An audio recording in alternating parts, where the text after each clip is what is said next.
Welcome back to another episode of Black Girls Texting. It's your girl, Shade. Hey, bitches. It's your girl, Charles Pinky. I didn't know we were singing and I'm not prepared. It's Glenn. Oh, I gotta say it. That was melodic. Welcome to Black Girls Texting, the podcast. Usually you would hear Sade's voice, but she is shoving chips down her throat. So I fit in where I could get in. I am Chelsea Pinky, joined by Bedside Brat and Sade. Welcome. How are you guys? My bad, y'all. Glenn just started pressing buttons all fast. I wasn't even ready. I was like, damn. We have to hop in. I mean, time is of the essence, girl.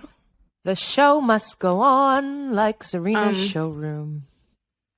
That was good. Oh, that was a cute. That was good. That's what you did there. I know. How are you guys? Who's ready to read and reply? Because I have something to say. We'll go, Chipsy. Pop off. These chips are so fucking delicious. You know when a chip is just so addictive and you're like, I am that.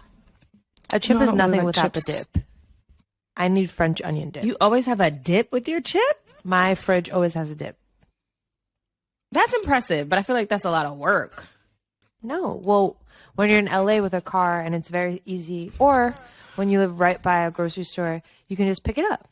Girl, don't start this when you're in LA with a car. Like, we don't have bodegas on the damn street. This is true, but our bodegas do not sell dips. Yeah, I was like, I never My bought dip connoisseur from a has dips. bodega.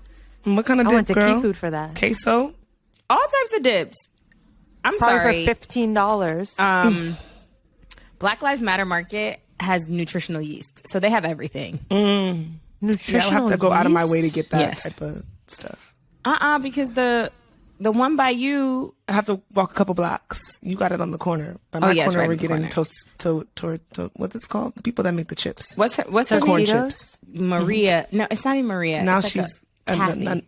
yes, essentially. I'm not All going right, to give girl. away too much to the damn stalkers. What is your Reddit reply? Okay, so my Reddit reply is a it's a coupled Reddit reply. I really like doing these because I like to have like a theme in a moment. But essentially, I am really happy that I'm like leaning into my spirituality, doing offerings, doing the work, learning, talking to my mom a lot about things, and just like it's like you're a lifelong student of this space and this practice. And it was really interesting because I watched a IGTV that was saved down of this guy who I find to be a little bit problematic at times. He's like all the celebrities' godfather. So he's like Kehlani, Summer Walker, Jay Versace. I think SZA, like a lot of them work with him. So I was looking at him a little sideways, like, ooh, are you really about it? Or are you just like getting to the bag? And I don't know this man, so I can't comment. But his IGTV was really interesting in that he spoke about how a lot of people call what we do Santeria, and it's not necessarily Santeria, but it's like it's been, syncretized over time, and that's just what people identify it as. And a lot of Cubans and Puerto Ricans and Dominicans have adopted certain terms within that, but like that's not what we do. And he explained it so well, and I was like, yeah, I'm fucking with this. And it was really nice. And I'm loving to see like people exploring more about like traditionally African religions. And I'll say that broadly because some people are practicing things from Ghana. Some people are practicing things from Democratic Republic of the Congo, like whatever it may be. It's beautiful to see, people trying new things, exploring. Now, what I'm leaving on red, y'all niggas go and post this shit on Instagram. Why? That is not what any of this is about. Like, low-key, it's kind of a secretive tradition. And y'all really do anything for clout and likes and have full-on ceremonies on your Instagram pages. Yikes. Which is so disturbing, so concerning. Whoever your godparents are clearly not on top of you, because that's not what we do. That's not how we move, like, at all. I'm fully leaving that on red. So if anybody comes to me on some, oh, do you know da da da da? And you send me their IG page and they got their full on business on Front Street, it's a no. It's a chop. I don't fuck with that. And I can't obviously tell people how to practice and worship, but like that should just be a no. It's like, do people... Damn, I don't know what people be doing in church. I was gonna be like, do people go on live in church? Sometimes They probably do. Sure, some people do. But I feel like the stakes seem a bit different comparatively, right? Like, yes, but also it's like a moment of worship. Like, do you sit and put like you praying privately with your family on the internet? Yeah, some people do. I don't think that's appropriate. And I also would argue that, in my opinion, it would be more valuable to do that in your religion since it's less known. Like when people are praying to God or doing something Christian, like a baptism or something on Instagram, I'm like, what? Why? Why are you sharing this? But I could see how someone from your religion is like, oh, I would like to share knowledge about this religion that is a little less popular in the United States. So maybe more Black people can be exposed to it. So I actually am a little less judgmental for people in your religion doing that. So and it's I like don't have a demystifying. problem if you talk about it and you are answering questions, but there are certain things that like literally within our religion, even if my sister who grew up with it for all her life wasn't initiated, she can't be in those rooms. She can't be privy to those things. Like it's literally like gate kept for initiates only. So wait, your sister's not a part of it? When she wasn't. My sister didn't get initiated until she was pregnant with my niece, so 7 years ago. Yeah. I mean, yeah. So wait, was it okay that we were there in the rooms? It was fine that you were there, but remember when they were like, don't be looking all up in here? Yeah, like, told me don't be looking. Yeah, that's the whole thing. So, and as much as I wanted, like I had the urge, I was like, fuck, I wish I could document this, but you just knew that it's kind of disrespectful. Yeah. Someone who's not a part especially of it. when you're not in it. Yeah. But I do understand how someone who is a part of it and wants to like, bring more, the word you use, demystify it.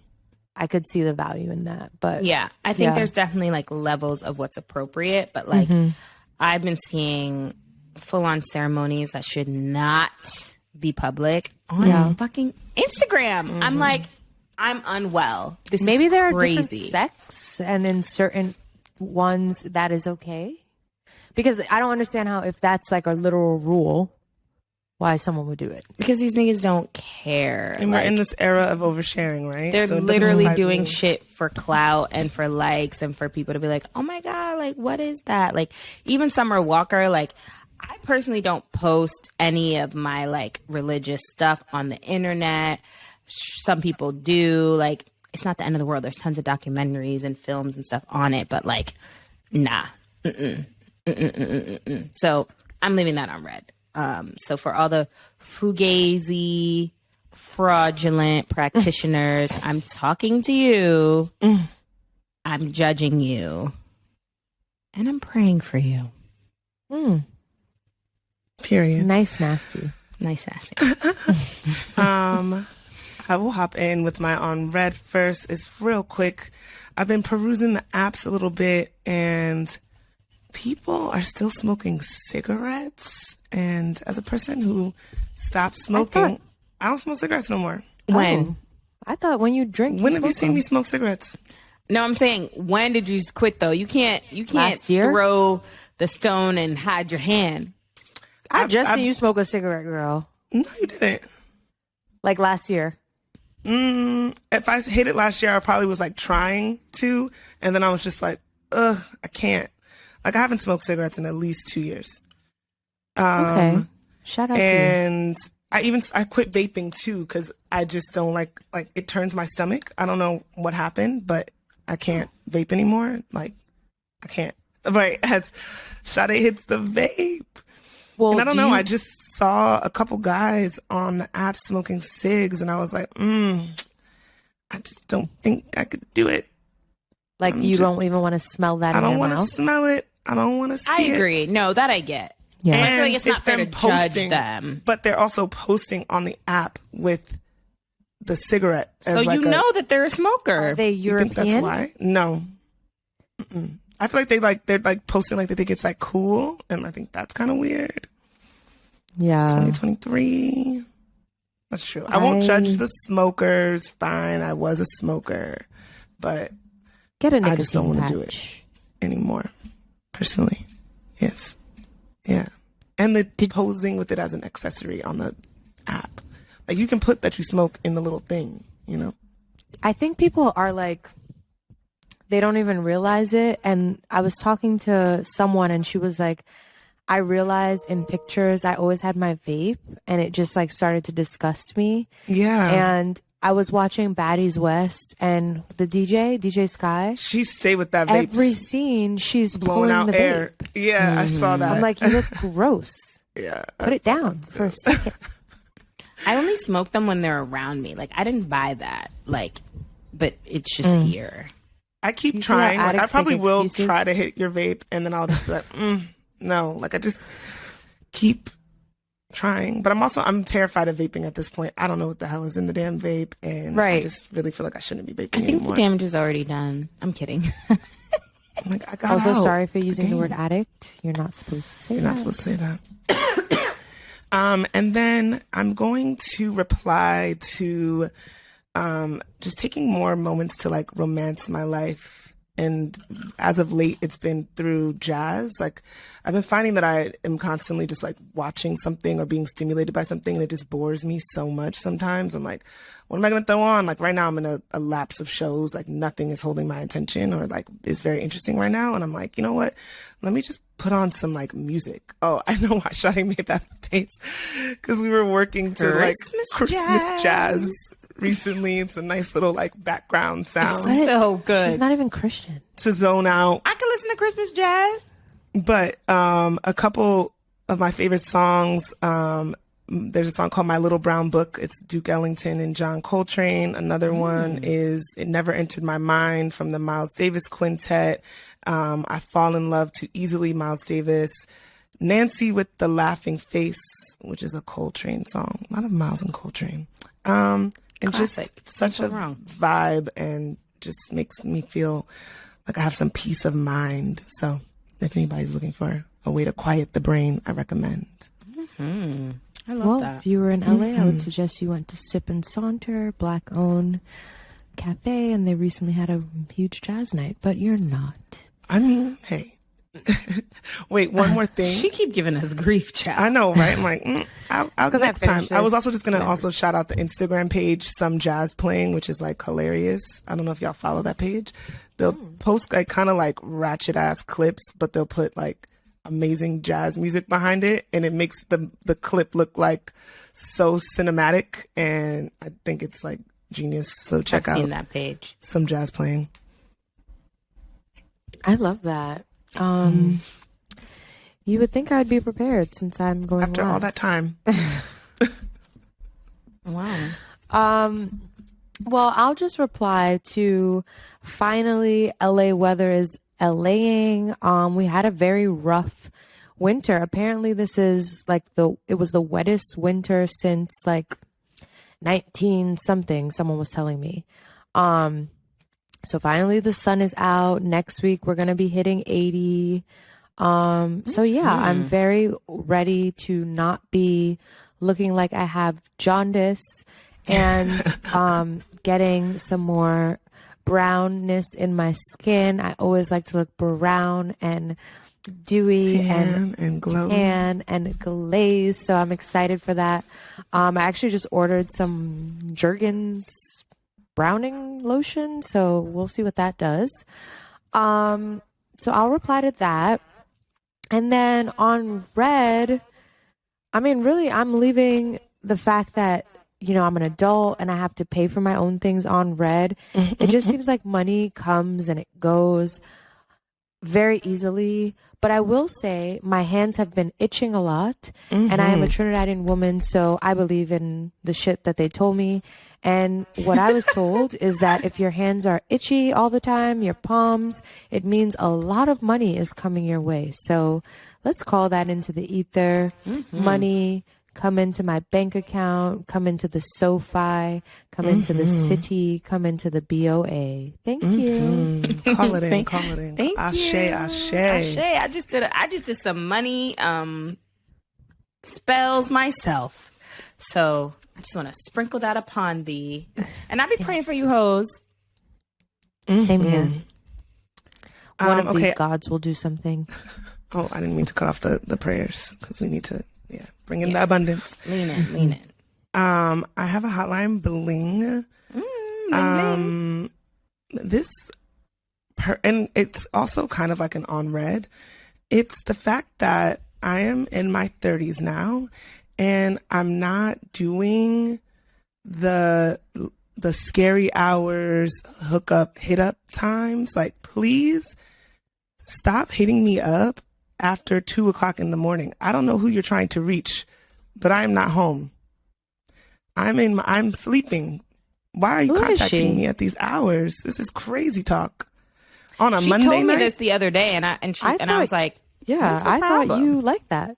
No, absolutely not. No. Mm-mm. She's a lady. She's a lady. Yeah. Whoa. Somebody called me at 4:00 in the morning. Are you out of That's your disrespectful. mind? No, that's a little. disrespectful. That's too would- much. You know how we posted that thing on the page? Yes. Delete their number, put a gravestone. To the That's graveyard. disrespectful. I would write, you are disrespectful. Don't ever call me I again. wrote, you tried it. And they were like, I was lit. And so like that one I kind of excused. But then this person messaged me yesterday at like a reasonable time, like 9 p.m. Hey, what you up to tonight? I'm like, oh, I'm just getting out of a dinner. You can pull up. Why is it that I'm like, okay, cool, I'm home. You can come.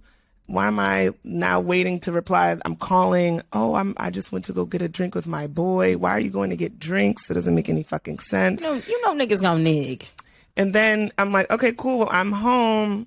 Cool. Okay. See you soon. I'll hit you up when I'm coming back around your way. It's 12:30. It's 1:30. I'm messaging, hey, it's not going to work. Turn around. I'm going to bed.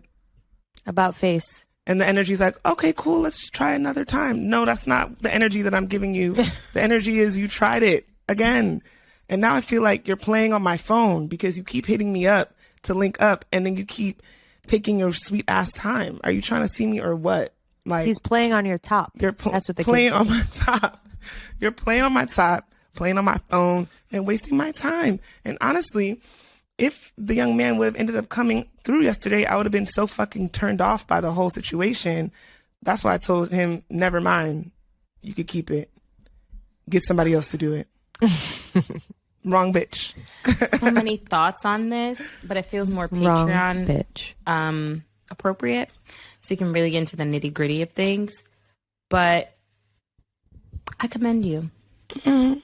Yeah. Now, I mean, did I think about, and I messaged the person this morning, like, you got to chill on this trying to come to my crib, like, at all Ooh, hours. yes. Like, that's crazy. right. Have a little respect. Have some fucking respect. I'm a grown ass woman. I had to go to I had a personal training session at 8:20 in the morning. I had to go to the chiropractor. I could be doing that too. I don't have no fucking time to be waiting for you to pull up. That is just crazy. And it's really caused me to reflect because, about 5 years ago, I was with the shits. Put my phone on loud, take a nap, wake up. Wouldn't matter. I don't have time for that shit anymore. I used to have a man showing up at my doorstep 6, 7 o'clock I was in the going to say morning. the sun would be up. And I loved it. I never had that experience because I But yeah, never it lived is- alone, I guess. It is different times, and again, we can divulge more in like a Patreon episode, but my boyfriend really talks to me about these things, and he was like, you was really out here moving like a nigga, and you a whole lady. Like, you can't be having niggas move like this with you. You a lady. I'd be like, all right, don't queen me, but yes, you're right. I am a fucking lady. Yeah. These niggas need to learn. And Yeah, if they you do. give them an inch, they're going to take a mile. Miles Yes. and miles and miles. Right. Please You gotta just set the come boundary. correct. I'm already Right. letting you, like, make same day plans with me. I'm of the Right. mind that you got to let me know, like, Wednesday. Like, hit me up Monday for Wednesday so that I could be prepared. I have plans. I'd be doing That's the things, rules. The book. I want to go get a drink first. Like, what are we doing? Like, Well, Nah. are you looking to have like a datey element in it, or are you just more so like, we could get it in whatever? Maybe I'm looking for a datey element. I think it would depend. Like at this point with this person, I'm like, okay, so you are putting yourself into hoe ass lane.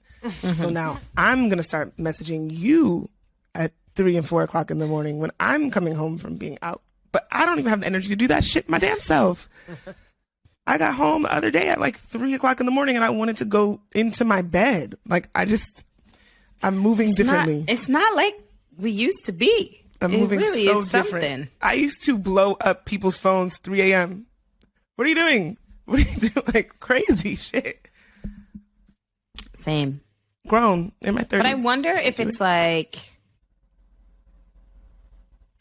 I don't want you to take this the wrong way because I'm considering this the same way about myself, but it's like, have we elevated or are we just tired? No, I know. I think it's a combination of both, for sure. Because I'm not trying to say you're not elevated. Yeah. But you need your rest. Yeah, I'm like, if this person were to come, I would have been so half-assly, like, getting it in. Like, it didn't even make any sense at this point. Listen, my man be looking at me if it's late, and he'd be like, yeah, I'm not fucking you. Like, I'm tired. And I'd be like, you would have been fucking a starfish anyways. A starfish? Oh, my God. Regardless. Yep. So, anyway, word to the wise, PSA. It's not that hard. Just send them to the graveyard. I know. I've been thinking about deleting the person, but I just not yet. We'll see. All right, y'all. It's time for the group chat.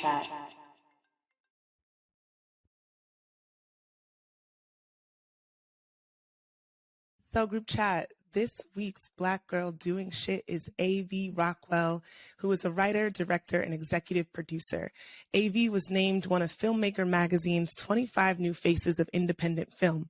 Her distinctive voice has been celebrated for slyly addressing issues of race, identity, and systematic oppression. Rockwell's new debut feature film, 1001, was written and directed for Focus Features. The film stars Teyana Taylor and was produced by Sight Unseen, Make Ready, and Hillman Grad.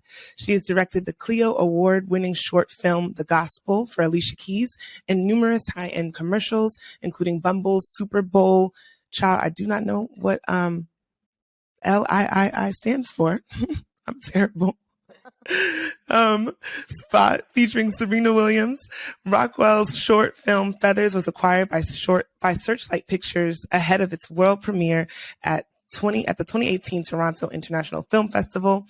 Both Feathers and her short series Open City Mixtape are streaming on the Criterion Collection. Rockwell studied filmmaking at NYU Tisch School of the Arts and has received fellowships from Tribeca Film Institute, the Sundance Institute, and the John S. Guggenheim Foundation. Thank you so much for stepping into the group chat, A.V. We're so happy to have you here. Happy to be here. Thank you for having me. Absolutely. Welcome. Yeah, we saw this film. I saw it in LA at a screening, and the ladies went and saw it in Brooklyn this past weekend, and we were all so touched by it. We were like, we need to talk to A.V on the show. We have to have her on the group chat. And we have to talk about 1001, which is the film that is on everyone's mind right now. It's in everyone's group chat. It's all over the internet. We are excited for you to be here. So thank you again. Nah, I'm so delighted to talk with you, and obviously I appreciate you guys checking it out, and let's talk. Yeah. So for listeners who may not know yet, 1001, it's in theaters. It follows a character played by Teyana Taylor. Her name is Inez. This is a character that I felt like I knew. She is a New Yorker, just like us. It follows her, and she takes back her young son, Terry, from the foster care system secretly. And she holds on to their secret, and they hold on to their secret together. And it's really a story about a mother and son and their home, their identity, finding some stability in an ever-changing New York City. and we're from New York, so we've seen it firsthand. We're all from Brooklyn. So once that, what is it called again? That Barclays Centers went up, like the whole borough changed. Lots of people were displaced. Are you from New York? I'm from New York, yeah. I grew up in Queens. I did go to school in Brooklyn, and yeah, I witnessed all of that too. Yeah. I wondered because I felt like Harlem specifically felt like almost like another character in the film. Was there a reason why you chose Harlem? I hear you're from Queens, so why'd you pick Harlem? Yeah, I mean, I think I needed a place to drop a pin. I think this city in general is changing so drastically. And so as I was formulating the plot and deciding where do these characters go, and I had to commit, and I felt like if I can't tell the story of all these predominantly Black neighborhoods in the city that I love and that I see being erased, Harlem was the best place to set the stage for the short story, because it not only means something to us as New Yorkers, but it means something to Black identity in general. It is the Mecca. So much of our history has happened on the streets of Harlem. And so I think to see it erased as the city was changing, it was devastating, not only in the ways that I've talked about, but just like when I think about also just the human price, the human cost of that. I think you see that through Teyana Taylor's journey as well. And so I think of Harlem in the way we know historically, generations, how people have fought in that community to get to where they are and get to where they were in the 90s and the 2000s, just for gentrification to knock them down again. So I think Harlem means something to Black identity, to our heritage. It is a walkable piece of American history, and there's a tragedy in that, but there's also a tragedy again for our community in the ways that if you think about what 80s Harlem was and what would have been the backdrop for Terry's early years and also Inez's coming of age years, it's a triumph what they're able to accomplish over the course of the story. So I just felt like if I could commit anywhere, Harlem was the best place to set this story because of how universally it speaks to anyone in New York City and beyond it. I love that. Yeah, Glenn and I were talking about this earlier, where we were like, I wonder if everyone gets how important that was. Like, it was an immediate thing for us, I think, as Native New Yorkers, as Black people, understanding gentrification. And there were moments that it felt so clear. But I was like, are the gentrifiers watching this? Like, is it clicking for them? I hope it's clicking for them.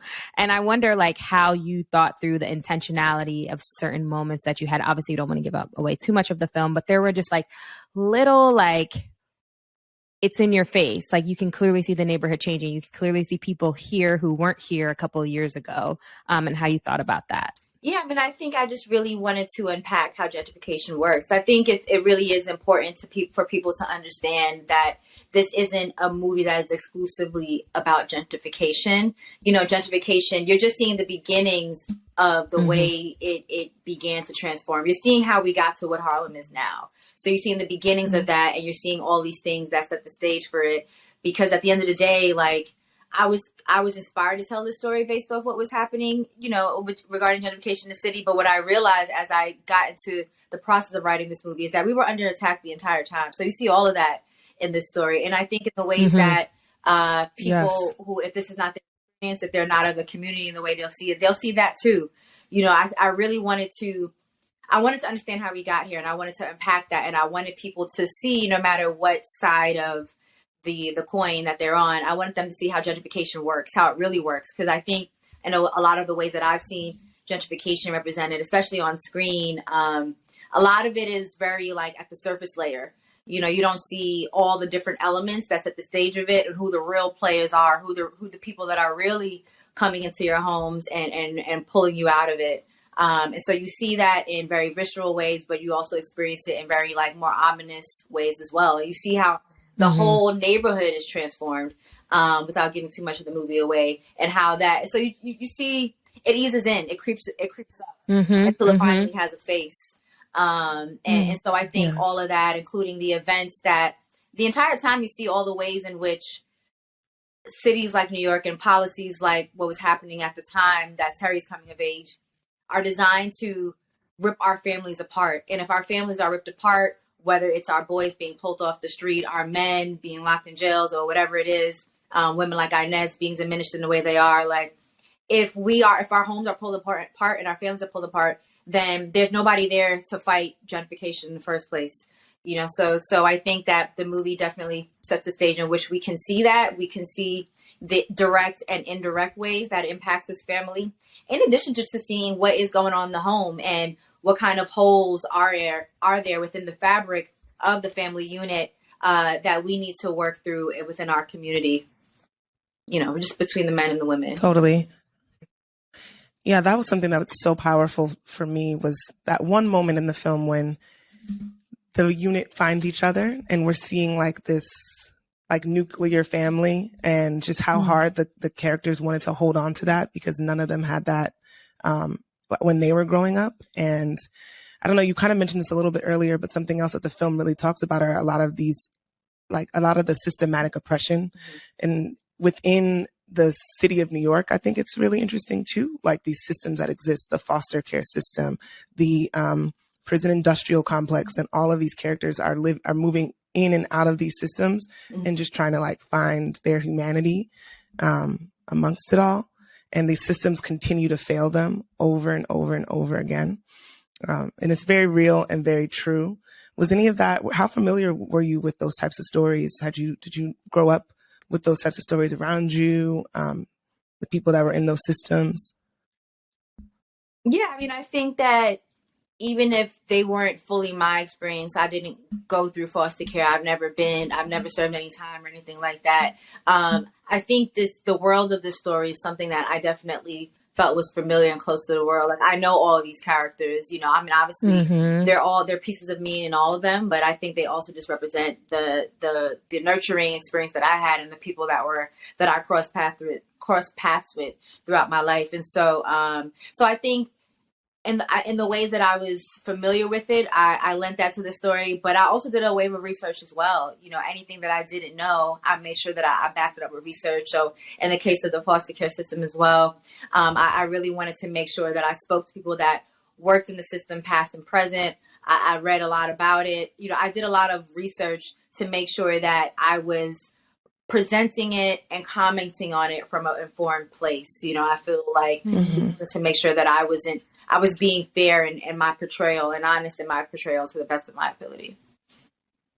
Totally. Yeah. And it definitely comes definitely through. It absolutely comes through. It's definitely like a screwed up system. I have a friend who's a lawyer in that world, and she comes home crying every day because she's like, just seeing it firsthand is just so hard. And obviously you're dealing with children, so that adds another layer that obviously pulls at your heartstrings if you have a heart. But outside of Harlem being a character, obviously the lead, Inez, played by Teyana Taylor. How did that casting happen? Because we've seen so much growth with Teyana. I remember her from Super Sweet 16. My Super Sweet 16. Yes. And obviously her as a singer. And this was a different role for her, and she really rose to the occasion. I thought she did an incredible job. How did that casting happen? Yeah, I mean, I think I was very, very specific in what I was looking for and who I wanted to portray Inez. And I knew it was going to be a tricky balance. So we saw a volume of women, because I think it was obvious that this was going to be a challenging role for any actress, and an exciting challenge, but a challenge nonetheless.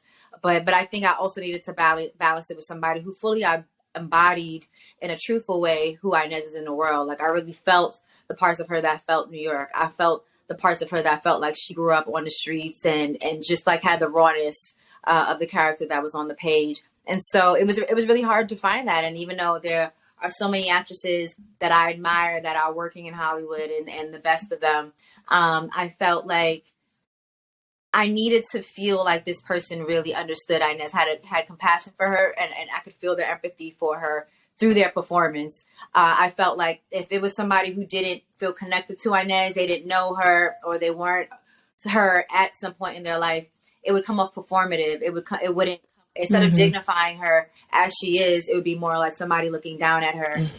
So I think when we got to Teyana's tape, by that point I've seen so many women and seen so much of what didn't line up for me that she really stood out like a gem. And I really wanted Inez, this celebration of Black womanhood through this character. I really wanted that to be amplified in the casting of whoever played her. I really wanted to feel that charisma of us. I really wanted to feel the uniqueness of us, what makes us unique. And so I think Teyana, her being someone who also has very unique characteristics, she is charismatic in her own right. But I mean, I told her, like, all your physical features that are intrinsic to you being a Black woman, your voice, which is unique to you, like all the things that are unique to you that you've been told to reject are things that you have the opportunity to embrace in this character. Because I think in many ways we've been taught and conditioned to reject who we are, and especially if you're that inner city Black girl. If you're a hood girl, period, a hood Black girl, period, you're rejected, even though you are the foundation of all Black womanhood, period. You know, so I think she was the best that I saw in embodying everything that I was looking to gain out of seeing Inez, the character in my head, on screen. Yeah. Speaking of, she killed it. I just wanted to say, representation. Oh, sorry. Go ahead, Chelsea. Just really quick. Thank you for saying that, because there were moments when I was watching and I had to like check myself, because I was like judging her for like momentarily. And then I had to like sit back and think about the humanity of her character and like all that she's been through and all the love that she wanted and like needed and was yearning for. So I think the way you wrote the story, the way it was directed, and the way Teyana played that character really let me sit in that. And like, I can't really judge her. Like, she's been through X, Y, and Z, and like made me empathize by the end with her and her story and who that woman would be. Thank you. Yeah, I mean, I think 1,000%. We look at women like her, people who don't come from that experience, and are often asking them to apologize for being a reflection of their conditions in their environment, instead of trying to actually change the circumstances that they come from, you know, and be nurturing to them in the ways that they didn't have access, you know, to certain levels of nurturing. So I think you see that, and I'm happy that a lot of that humanity that I was aiming for, that it came through for you. Yeah, absolutely. I was just going to mention, you said earlier that when you were speaking with Teyana, you told her that she could bring through like herself into the role, specifically with her, how she presents her features. And something that was so interesting for me in the film was this conversation that was coursing through it around colorism. Just curious what you were thinking about when you were including that into the script. Yeah, I felt like I couldn't tell Inez's story without addressing the colorism layer within it. I think that is very honest. Like, I mean, if you all grew up in New York City, I felt like I certainly couldn't avoid it. I'd be surprised if you guys were able. So I think that with Inez, it was so important to tell that story, not only because it's a reflection of the world that she was in, but this is a story about a Black woman who is desperate to be loved. And it informs so much of her choices, for better and especially for worse. You know, I think just her feeling so misunderstood, feeling so invisible, and fighting and giving so much to everyone else, praying that she'll get that in return. And you can't tell that story without incorporating colorism in it, because even though women from any walk of life can identify with not fully being seen in different ways, you know, just with misogyny being what it is, but colorism is specific to women of color, and especially to us as Black women. And I think for her, in the ways that she experiences colorism in very devastating ways in the film, without giving too much away, it just shows that no matter how much she gives, she's still not fully enough. And that is the story of all of us. It's like, we can be there when you need somebody to keep your home. We can be there when you need somebody to be on the front lines for you. But when we need that full love, that full fight, somehow we're still not getting men that will stand side by side with us. So that's important. And I think it was also important for Terry's journey as well, because in the ways that we see him also confronted about where he stands on a lot of these topics, and his attitudes towards the women in his life that have loved him and nurtured him over the course of the movie. It's like, what kind of man did she raise? You know, has she raised and nurtured a man who is going to treat her like everyone else has, as he steps into what he wants to be in the world? Who am I in general, but who am I also to women? Who am I going to be to her? So I think colorism was incredibly important for both of them. I love Yeah. that you bring that up in terms of like their dynamic. So I went with my boyfriend and he's from East New York, very much like a New York guy. And it was very, very interesting to watch the dynamic of mother and son, especially if you think of like, he has an immigrant mother. She came from Jamaica. She was hustling, grinding, you know, and like, he was like damn near in tears in the way that he like resonated so much with like that dynamic. And like, obviously we all are women here. And so I think the mother son dynamic is so interesting to all the points that you bring up in terms of how you then treat other women and the ups and downs, I think of that, right? Because like, it wasn't necessarily, she couldn't do that all on her own. And again, we don't want to get too much into it, but like understanding how important it is to have both figures in your life, how she may have felt rejected and not being able to provide all of that.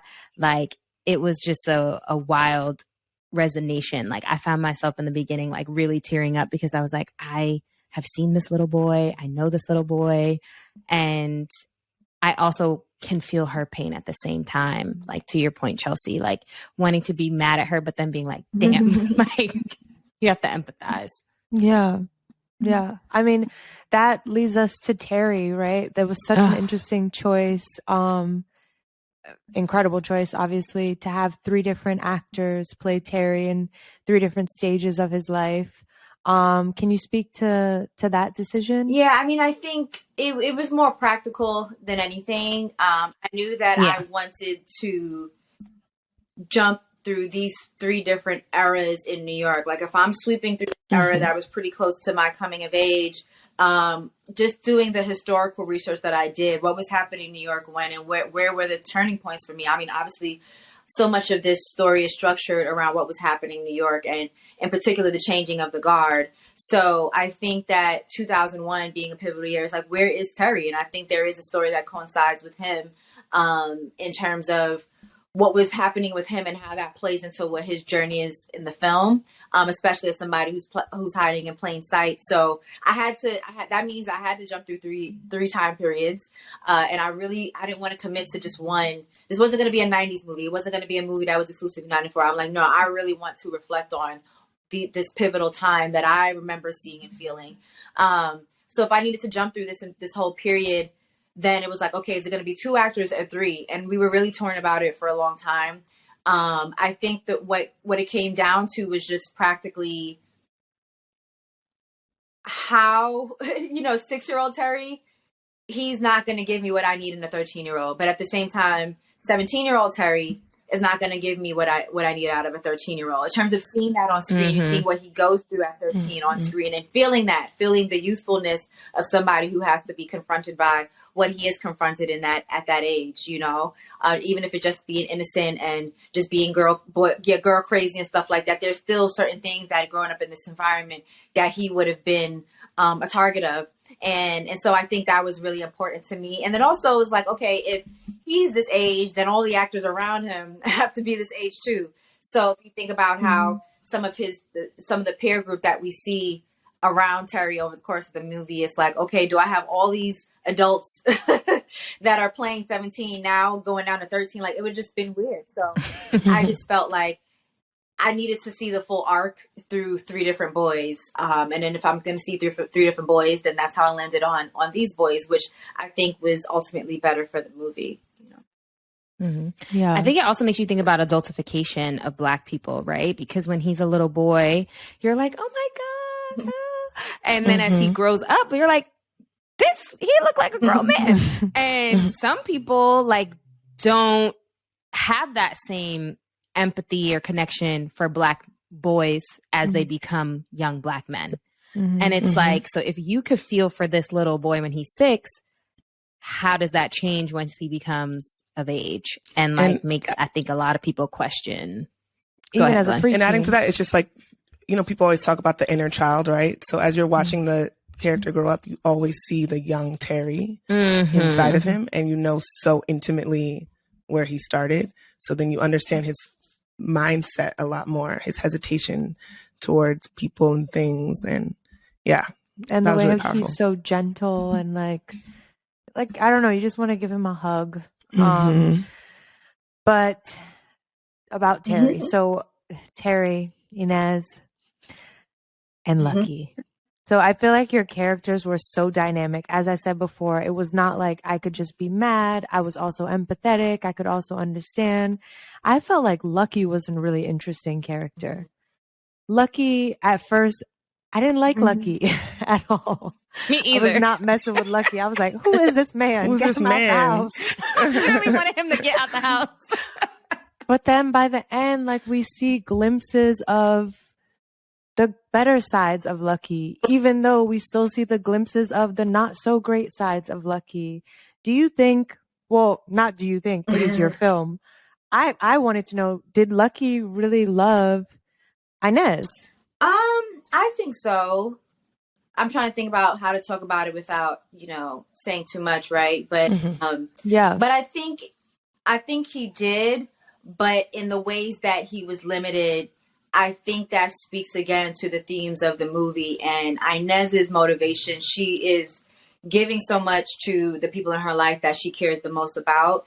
But, as you said, you didn't fully like Lucky. I think there are aspects of him that aren't fully likable. And yet she gave to him anyway. So what is the price of that when we love ourselves so little that we will give love to people that don't fully deserve it, And if people recognize that, that is also going to impact how they treat us. Because can you fully respect someone who gives you something because they think so little of themselves, because I think it's hard to respect somebody who doesn't respect themselves. So in that way, it's hard to love someone who doesn't fully love themselves, and so I think that he does care about her deeply. I think he does love her, but I think in the ways that he knows that if she was really operating at her highest level, she would have let go of him a long time ago, and she would have moved forward with somebody who's fully committed to her.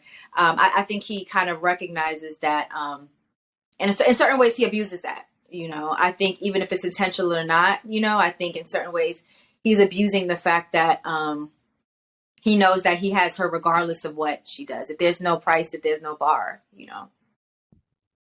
Yeah.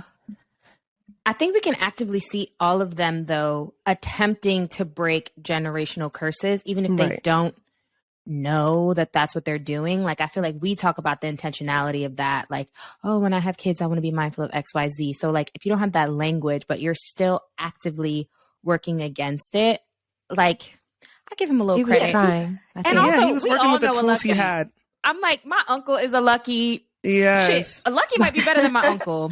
I'm not And gonna lie. God. I think he does try. I think he does try, and I think there's certain realizations that he doesn't make until it's too late. But I do think that he's imperfect. Right. They're all imperfect, and so you see that. But I do think that in his heart, he's a good man. Yeah. I laughed. I cried. I went through a very crazy emotional roller coaster watching this film. How do you hope viewers leave the theaters after they see 1001? I hope that they feel like they have taken away a lot from it. It's hard to single it down to one element. I think this is a movie that has a lot of layers. It is a movie that probably requires multiple viewers, and I'm not just saying that because I want people to go out and see it in theaters. It is in theaters now, guys, but because it is very richly layered. But I think that in the takeaway process, there's a lot that needs to be unpacked. But I think that in the ways people see themselves, it's like I need to have a conversation with myself. In the way people see the dynamics of relationships that they're in, I need to have a conversation with people in my life that I see us in this. But I think it's also a conversation between communities. And you guys talked earlier about the gentrifiers and how do other people process this? It's just like, I think that this movie is going to leave people with conversations, that need to be had. Yes. And that's the best that I can hope to do. I don't want to tell a story that I feel like I am just being a moralizer and I'm just like telling people how to live their life and judging. And, it's like, no, I'm trying to give people tools for living. I'm trying to give people, make people inspired to look at their lives in a different way and look at the world a different way, and I think a lot of that is within this movie. And I think people have so much to identify with, whether it's like a mother and son. Like everybody has a mama, right? Or you're somebody's son or somebody's daughter. And I think there's so much in that. I think unrequited love and the way that speaks to what these characters are chasing in this movie, not even amongst each other, but in how they relate to their city and how they relate to New York. And what's happening in New York is happening everywhere. So I think there's a lot for people to unpack. And so I just hope that they come out of the experience of this movie different than the way they entered it, Yeah. Well, I will second that in that I laughed, cried. Listen, we was downtown Brooklyn. It was a black ass movie theater. People were talking, laughing. It was amazing. It was such a vibe. But then after, my boyfriend and I had like a 3-hour conversation. It unpacked so many things that I would have never innately thought to ask him or vice versa. It made me talk to my parents. It made me talk to my dad. Like it just really resonated on so many levels. And I'm not gonna lie, I'm not like a movie person. So I was like, she's not. Damn, this is great. So hats off to you because it was just an incredible, incredible film. And everyone, if you're listening, yes, go see it. Don't play it, right? Thank you. Absolutely. Well, I mean, I could talk to you on and on. I also would love to have you back on to learn more about your experience. Well, I'll just ask that really quick. You are a Black woman, a young Black woman in a predominantly white space, directing, filmmaking. Can you speak to that experience at all? Yeah, I mean, I think it is a challenge. I think that there has been chapters in my career where I think I've been underestimated, but I always embraced that. I embraced, I'm like, okay, yeah, that's your problem if you want to underestimate me, baby. Come on now, I mean, but it is. You are confronted with sexism. You are confronted with racism. But then I'm also embraced in ways that are beyond what I would have thought. I mean, not only from people in my community that have lifted me up, but also people that don't know my experience, didn't know Terry or Inez. It's not their experience, but yet they still chose to get behind me and believe me in making this movie. They identified with what was universal about it. But in what was specific, they just had to trust and believe and be an advocate for what I had to say, So I think that has been beautiful, knowing that the people and the tribe that I'm building as I move forward in this business is not only made of people that look like me, and I don't want to be I don't want to be a mirror of the people that have tried to push me out, that have tried to make the industry more exclusive. I want to show up in a way that's better than that. And so I think that it's been a challenging road, but it's also been a beautiful road. And I'm appreciative of everybody across the board, not only the folks that look like me, but the folks that don't, that have showed up. I think the movie also touches on the ways that we don't always show up for each other, not only as a community, just, amongst men and women, but also as sisters, the sisterhood of Black women. And I think there's ways in which we are intrinsically not going to relate to each other, whether it's because of our class or our education and things like that. But then there's also ways in which we don't show up for each other because of the way we're conditioned to just kind of be infighting, And so I do hate that when I come across that, but I think that we just have to continue to push past the way the world is designed to push us apart, So it's been an interesting road, but I appreciate it. And I appreciate the way that the landscape is starting to change. Still got to keep pushing and fighting, but there's progress. Definitely. Absolutely. So well said. Well, Wait, before we wrap, are you going to wrap, Chelsea? yeah, but We could even maybe have to cut this out because it's going to be a spoiler alert. But I saw a question that you wrote on your doc, Chelsea, and I had the same question. The last scene with Inez, the smile, where, like, I didn't know how to read it. And where is she going? It just, did you have a place in, I don't know. I was curious. I wanted to know. That's the mystery. The taxi driver asked. I know. Did you I'm definitely not getting that. use your imagination. I'm like, lips. Okay, at least my imagination. Yeah, I mean, but that's part of the fun of it, part of the fun of leaving the movie with closure, but also the opening to new beginnings, which so much of this movie is about, like, what does Inez say? There's more to life than fucked up beginnings, right? And I think Yes. she ends the movie on that same tip. So I think that's as much as I can say. I love it. No, that's perfect. Yes. That's perfect. Can you please tell our listeners like where to find you, where to learn more? I don't know if you have any other projects on the horizon. We love to get the inside scoop. Yeah, over here, and I'm always going to ask. You can find me in the theaters with my movie 1001. Period. Right now. Period. You can also find me online. I'm on Twitter and Instagram, just at A.V Rockwell, straight to it. And in terms of what I'm working on next, I think it's too early to get into the specifics of it, but I do have a few projects that I'm really excited about, both in the feature space and TV. So, things are moving along, and I'm excited to enter new territory. But I'm grateful that I got to start this way, on home ground, and just acknowledging everything, that has shaped me into the person and filmmaker I am today. Amazing. I love that. Congratulations. Thank you. Yeah, Thank congratulations. You. It's such a pleasure talking with you. So wishing you ladies all the best. And thank you so much for supporting and continuing to uplift our film. Really. Yes, and thank you for sharing your art with the world. We appreciate it. All right, take care. What would you do? Okay. All right. So for What Would You Do, y'all, this is just something that I saw that was very crazy on like the Shade Room or something a few weeks ago. This girl was dating this guy, and he went and stole his ex-girlfriend's YSL purse and gifted it to his new girlfriend. No. And there was an air tag in it. Get this off of here. What?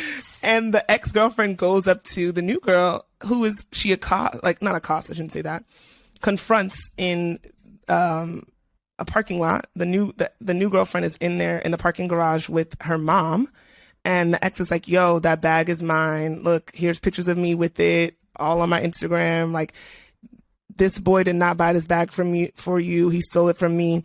The mom is like, "Well, she don't know nothing about that. He gave her the bag. That's none of her business." Oh which my is God. Crazy. So anyway, I mean, what would are you your give it back? thoughts? I know. Would you give the bag back? Yes. I would give the bag back. And then I'll be like, looking at the dude like, "What is wrong with you, bro?" That's It embarrassing. depends on my financial state at the time. I might sell the bag. No. Well, they look young. They seem young. They might be in their early 20s. Yeah, in my early 20s. If I was in my early 20s, maybe I would have kept the bag, but that's just so trifling. I wouldn't keep it. I'd probably be like, "Oh, deal with him." I think at my age now, I would give it back, I guess. But also, I couldn't bring myself to ask for the bag back. Oh, I would go get my bag. I think I could. But she didn't buy it. It was gifted to her.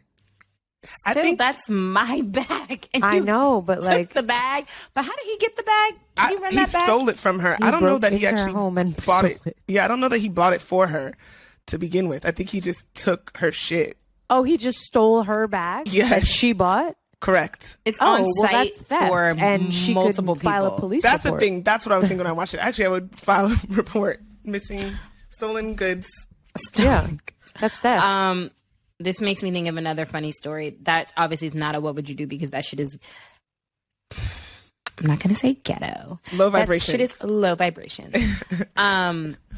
This girl on TikTok is like a bottle girl, I think. Bottle girl dancer, blurred lines. Didn't lie. And she's like, "Oh my gosh, guys, you all are blowing me up, telling me that this bag that I was gifted is fake. The bag looks fucking crazy." Apparently, like, a guy who always comes to her bar was like, "I got you a bag, baby," and got her this Dior bag. A Louis Vuitton. Or some roses. Got her a Dior bag, bitch. Why I had the plastic wrap on the handles, was just looking all types of bad. But she really went on TikTok being like, "Oh, I got a trick," da, da, da, da. And he gifted her a fake bag. And she was posting about it? Screaming. She didn't know. She's just laughing at this point because she's like, "I don't, have really nice things. Like, I don't know the difference. Like, I didn't think anything about this." But immediately in the comments were like, "Baby, that's a Fior." Not a Fior. Hi, yeah. I'm glad she can laugh at it. Some people might have been like, no, he bought it for me. And like really like going up. I just feel like that's very disrespectful to buy as a gift a fake bag. At least tell me it's fake. Let me know. No, if I have anything fake, I'm going to buy it myself. Don't Right, gift but I'm me a saying fake if you're thing. like, oh, I got you this bag, blah, blah, blah. I guess, yeah, no one's ever going to tell you it's fake. But then exactly, now I'm embarrassed. Yeah, I don't feel give like someone a fake bag. That's that weird. trick didn't know what he was doing. It's probably some kind of uncle kind of vibe. And he was thinking he was doing something. Yeah, he was like, I'm going to get some I'm Gucci. getting my girl this bag. He didn't know. He thought Y'all it was a have good too much fake. faith in men. He knew what he was doing. He thought he was going to get over on the girl. Right. And he did initially because she thought it was a real bag. Oh, he was damn. like, I oh, didn't I'm going even to get think her about this it like Dior. that. She going to throw me some ass because I got her a fancy ass bag. And the whole time it's fake. Damn, I didn't even think about it like that. Oh my God. I was thinking like maybe he had like a, like a booster and he thought he was doing something. Oh, no. I was thought trying to he finesse. He went to knew, but he was Canal. like, I'm going to finesse and get some ass. Damn. Yep. Whatever. Another one bites the dust. Another Well, one bites I the guess I'll do the dust. outros and Chelsea did the intro. We'll Yeah. just do a flop. Thank you all for listening. We love you down. Thank you to all of our new followers, new listeners. Thank you for engaging with us, supporting us. We are potentially going to break 15K by the time this airs. So thank On you Insta. so much on Instagram, which is crazy because I remember when we had 0. We And haven't bought so- any followers. They're all real. Here we are. Organic, baby. Hashtag rare. There was a time, but I think they're all gone now. You know, remember when they died weeded out. that out? Yeah. Don't admit to that, Sunday. Yeah, what are you I'm just talking gonna keep it a about? buck. I think there was a time. This was a long time ago. Continue your thing, please. Oh yes, I'm sorry. Saying the positivity. And yeah, we really appreciate it. It means a lot to us. Please continue to listen. Make sure you're watching our YouTube. We're really trying to grow that platform. Engage with us on the TikTok, on Twitter, Black Girls Text 1 on Twitter. Merch. I know it's getting warm, but it could be a nice layering piece with your Black Girl Drink Shit sweatshirt. My 86-year-old great aunt has one, and she looks fire, and you should too. Subscribe to Patreon to hear all the good tea. And yeah, just keep engaging with us. Oh, if you would like to have more one-on-one engagement with us, we have a Geneva page that's also Black Girls Texting. Geneva's like a group chat. It's a group chat. but it's like, what's that one that all the Discord. I was going to call them nerds, but I'm working on my language.